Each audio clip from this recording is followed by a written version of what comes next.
I grew up in St. Louis, grew up a little bit outdoorsy. We did the camping, but this is like traditional camping, like tents and marshmallows and stuff, not like something that you deal with in SERE.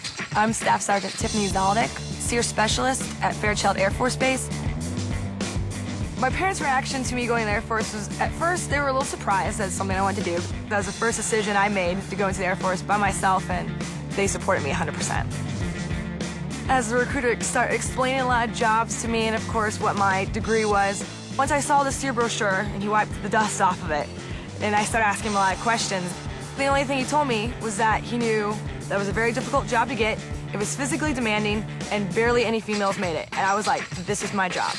I do respond in a very proper way to a challenge. SERE stands for Survival, Evasion, Resistance, Escape. How to survive any type of environment, coastal, Arctic, tropics, desert environment, as well as a prisoner of war situation, and still get back and return home with honor. After basic training, you go to indoctrination course, which they call SERE Specialist Selection.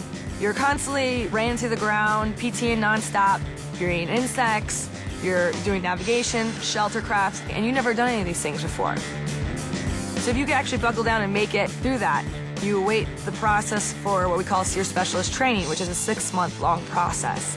Anything that you could possibly get thrown into, you get training in.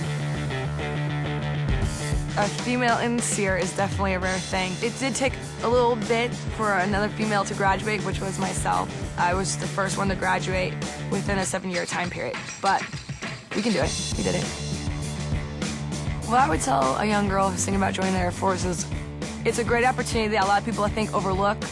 Go ahead and research it, see if it's something that you really like. If it is, go for it and do not stop. I don't believe there is a limit for me or for anyone in the Air Force at all. Whatever you want to push yourself to do, you can do it. The biggest thing is if you want it and how motivated you are.